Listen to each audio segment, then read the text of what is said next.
नमस्कार बच्चों, मैं राजिका अग्रवाल। यहाँ पर आज हम खून खराबा मचाने वाले हैं। अब आप सोचोगे ऐसा खून खराबा मचाने वाले, यानी कि आज हम पढ़ने वाले हैं ब्लड ग्रुप के बारे में, रक्त समूहों के बारे में। किसने खोज की, कितने प्रकार के होते हैं, क्वेश्चन एग्जाम के अंदर कैसे बनता है, ये सब मैं आपको आज बताने वाली हूँ। स्टार्ट करते हैं सबसे पहले रक्त समूहों की खोज के बारे में। तो जो रक्त समूह है उसकी खोज किसने की, कैसे याद रखोगे? देखो, पृथ्वी पर लैंड पर रहना है तो आपको रक्त समूह चाहिए ही ना। हम सभी के अंदर कोई ना कोई प्रकार का रक्त समूह होता है। तो यहाँ पर कैसे याद रखोगे? लैंड से ही याद रखना है, कार्ल लैंड स्टीनर। ठीक है, यहाँ पर इन्होंने क्या की, रक्त समूह की खोज की।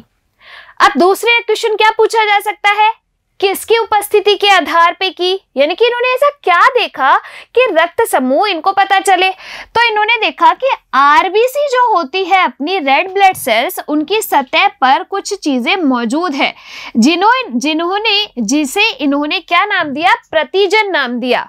तो किसकी उपस्थिति के आधार पर, प्रतिजन की उपस्थिति के आधार पर इन्होंने रक्त समूहों की खोज की। और आपके यहाँ पर कितने रक्त समूह दिए? 4। कौन कौन से? ए बी और ओ। क्लियर हुई बात? यहाँ पर पहली चीज तो ये याद रखनी है, 4 प्रकार के रक्त समूहों की खोज हो गई। अब देखिए, कौन से रक्त समूह में कौन सा प्रतिजन मौजूद है और कौन से प्रतिरक्षी मौजूद है, इसकी बात करते हैं। प्रतिजन मौजूद होते हैं आरबीसी की सतह पर, जबकि जो प्रतिरक्षी है वो आपके कहाँ पाए जाते हैं? प्लाज्मा में। क्लियर? तो आपके जो प्रतिजन मौजूद है ना, उससे जस्ट अपोजिट वाला आपके प्रतिरक्षी होगा। अब कैसे याद रखोगे? जो आपका रक्त समूह है ना, वही वाला प्रतिजन है, क्योंकि प्रतिजन की उपस्थिति के आधार पर ही तो रक्त समूह के नाम दिए। तो यहाँ पर प्रतिजन कौन सा होगा? रक्त समूह ए के अंदर प्रतिजन होता है ए, और प्रतिरक्षी कौन सा होगा प्लाज्मा के अंदर? बी। ठीक है, तो ये प्रतिरक्षी बी। अगर बात करें रक्त समूह बी के अंदर प्रतिजन, तो बी प्रतिजन, प्रतिरक्षी ए। ए बी रक्त समूह के अंदर प्रतिजन की बात करें तो ए भी होगा और बी भी होगा, और इसमें कोई भी प्रतिरक्षी नहीं होगा।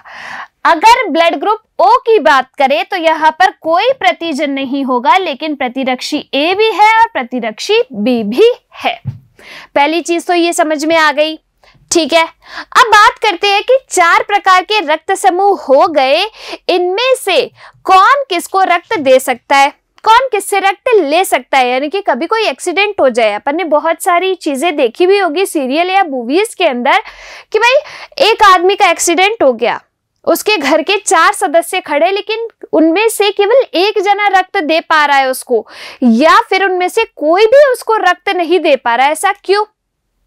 भाई उल्टे सुलटे रक्त चढ़ा दिए, इसका उसको चढ़ा दिया, तो आपकी क्या हो जाती है? अग्लूटिनेशन रिएक्शन हो जाती है, प्रतिजन प्रतिरक्षी अभिक्रिया हो जाती है, जिसकी वजह से प्रतिजन प्रतिरक्षी क्या करते हैं? प्रतिजन पे जाके लग जाते हैं और वो आदमी का खून का बहाव रुक जाता है और वो मर जाता है। इसीलिए उल्टा सुल्टा रक्त नहीं चढ़ाते हैं। अब कौन किसको रक्त दे सकता है, कौन किससे रक्त ले सकता है, बात करेंगे। तो बात करते हैं कौन किसको रक्त दे सकता है। ठीक है, एक एक की बात करते हैं। सबसे पहले बात करते हैं यहाँ पर ब्लड ग्रुप ए की। ए किस किस को रक्त दे सकता है? तो देखो, ए कहेगा कि मैं अपने भाई को दे सकता हूं, बिल्कुल मेरे जैसा जो दिख रहा है, यानी कि ए को, साथ के साथ ए बी को, क्योंकि इसके अंदर भी ए है ना। ठीक है, बी वाला किसको इसको दे सकता है रक्त? तो बी को दे सकता है अपने जैसे भाई को, और ए बी को दे सकता है। ठीक है, ए बी वाला क्या है? ए बी वाला कहेगा कि मैं बिल्कुल मेरे जैसे दिखने वाले को दूंगा, यानी कि ए बी को दूंगा। ठीक है, और ओ वाला कहता है कि मैं तो भाई हीरो हूं। जीरो मतलब हीरो, यानी कि हीरो साहब तो किसी को भी रक्त दे देंगे। तो ये ए को भी देगा, बी को भी देगा, ए बी को भी देगा और ओ को भी रक्त देगा। जीरो मतलब हीरो। तो इसी से आपको यहाँ पर क्या नजर आ रहा है कि ओ जो है वो सभी को रक्त दे रहा है। इसीलिए जो ब्लड ग्रुप ओ है उसे अपन क्या कहते हैं? सर्वदाता कहा जाता है, या सार्वत्रिक दाता कहा जाता है, यूनिवर्सल डोनर कहा जाता है। क्लियर हो गई बात यहां पर। अब बात करते हैं कि कौन किससे रक्त ले सकता है। तो देखो, कौन किससे रक्त ले सकता है, ठीक है। तो देखो, आपका जो ब्लड ग्रुप ए है वो किस किस से रक्त ले सकता है। तो एक तो ए वाले से ले लेगा, एक ओ वाले से ले लेगा, क्योंकि ओ तो किसी को भी दे देगा, तो ये ओ से ले लेगा। बी वाला किस किस से रक्त ले लेगा, एक बी से लेगा और ओ से लेगा। ए बी वाला किस किस से रक्त लेगा, ये कहेगा कि मुझे तो सभी दे दो, तो ए से भी, बी से भी, ए बी से भी और ओ से भी, ये सबसे रक्त ले लेगा।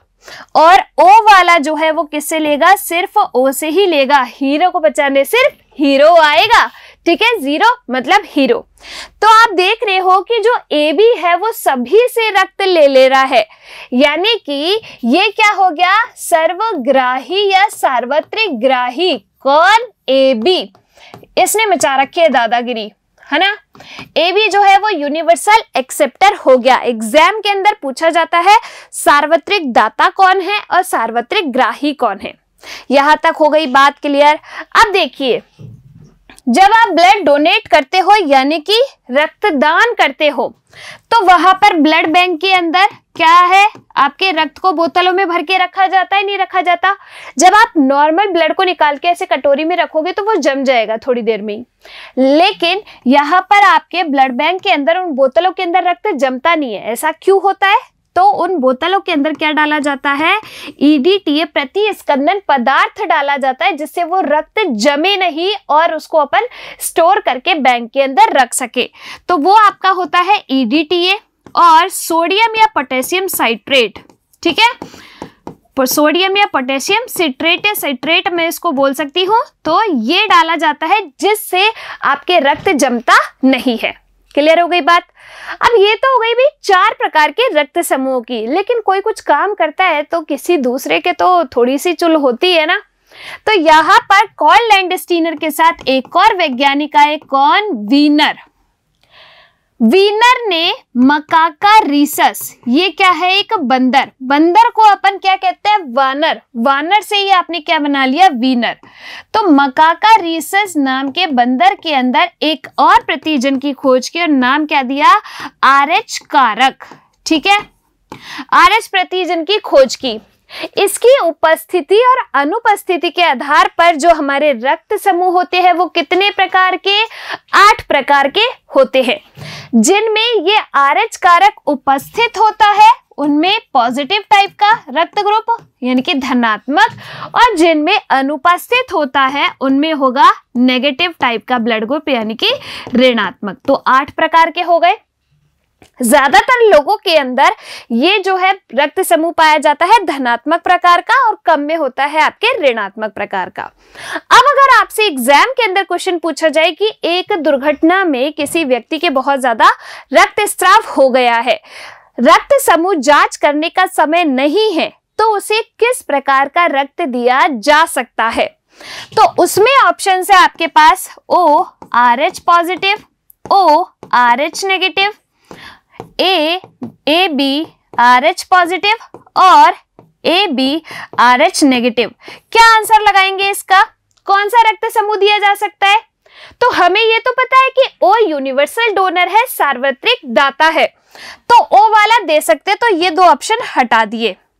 देखिए, अगर पॉजिटिव वाला दे दिया और उसके अंदर RH हुआ ही नहीं तो फिर गड़बड़ी हो जाएगी ना। तो इसीलिए अपन कौन सा रक्त दे सकते हैं, O नेगेटिव वाला, उसको रक्त चढ़ा सकते हैं। ठीक है, बात आ गई समझ में। तो ये हो गए 8 प्रकार के रक्त समूह। अब बात करते हैं एक ऐसी कंडीशन की, एक ऐसी यहाँ पर बीमारी की जिसका नाम होता है एरिथ्रोब्लास्टोसिस फिटेलिस, जिसको अपन क्या कहते हैं, एरिथ्रोब्लास्टोसिस फिटेलिस। इसको कहा जाता है गर्भ रक्ताणु कोरकता।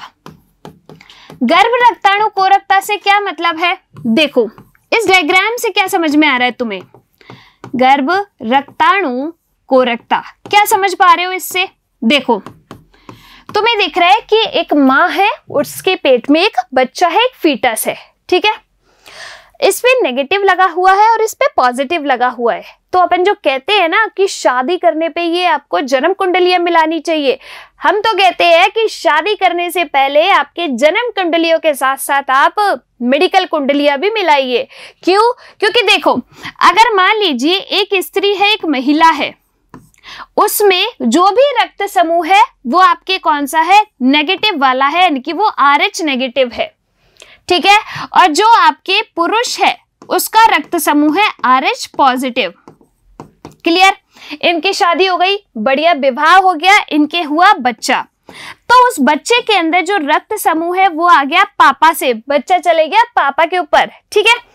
तो यहाँ पर ये रक्त समूह अगर पापा से आ गया तो पहला बच्चा तो नॉर्मल पैदा होगा, फर्स्ट चाइल्ड तो नॉर्मल हो जाएगा, लेकिन जब दूसरा बच्चा होगा तो उसकी गर्भ में ही मृत्यु हो जाएगी, जिसको अपन क्या कहते हैं? गर्भ रक्ताणु कोरकता कहा जाता है, ठीक है। इसीलिए क्या किया जाता है कि अगर ऐसा केस हो भी जाता है कि माँ का जो ब्लड ग्रुप है वो नेगेटिव, बच्चे का ब्लड ग्रुप जो है वो पॉजिटिव, तो पहले चाइल्ड के बर्थ के बाद पहले जब डिलीवरी हो जाती है उसमें 24 से 48 घंटे के भीतर क्या किया जाता है? एक टीका लगाया जाता है जिसका नाम क्या है? रोहगम प्रतिरक्षी। क्या है? रोहगम प्रतिरक्षी टीका लगाया जाता है जिससे सेकंड चाइल्ड क्या हो? नॉर्मल हो। तो ये प्रतिरक्षी का नाम याद रखना है और ये ब्लड ग्रुप याद रखना है कि मदर का नेगेटिव होना चाहिए और बच्चे का पॉजिटिव होना चाहिए। अगर आपके ये टीका नहीं लगाया और सेकंड बच्चे का जन्म हो भी गया गलती से और वो सरवाइव कर गया, तो उसके अंदर एक डिजीज होती है जिसे अपन कहते हैं रीसस डिजीज। रीसस रोग से ग्रसित होता है वो बच्चा। क्लियर हो गई बात? तो ये आपके रक्त समूहों से रिलेटेड पूरी जानकारी समझ में आ गई बात। देखिए, रक्त समूह की खोज कॉर्डलैंड स्टीनर ने किसकी उपस्थिति के आधार पर? प्रतिजन की उपस्थिति के आधार पर। फिर कितने प्रकार के? 4, A, O। फिर उसके बाद हमने क्या देखा? A किस किस को रक्त दे सकता है? A को और AB को। B किस किस को दे सकता है? B और AB। AB सिर्फ AB को। O, AB और O को। फिर रक्त A जो है वो किस किस से ले सकता है? तो आपके A से ले सकता है और O से ले सकता है। B वाला B से और O से। AB वाला A से भी लेगा, B से भी लेगा, AB से भी लेगा, O से भी लेगा और O वाला सिर्फ O से। इसीलिए सार्वत्रिक दाता हुआ 0 मतलब हीरो, यानी कि O। AB जो है वो सार्वत्रिक ग्राही हुआ, सबसे ग्रहण कर लेगा। इसके बाद वीनर ने मकाका रीसस के अंदर RH कारक की खोज की और आपके यहाँ पर उसकी उपस्थिति अनुपस्थिति के आधार पर 8 प्रकार के रक्त समूह, 4 पॉजिटिव 4 नेगेटिव। उसके बाद देखा एरिथ्रोब्लास्टोसिस फेटालिस, जिसमें आपके क्या होता है? माँ RH नेगेटिव, बच्चा RH पॉजिटिव, तो आपके कौन सा प्रतिरक्षी दिया जाता है? रोहगम प्रतिरक्षी दिया जाता है। क्लियर हो गई? मिलेंगे अगली क्लास में, तब तक के लिए आप लोग खुश रहिए, स्वस्थ रहिए, धन्यवाद।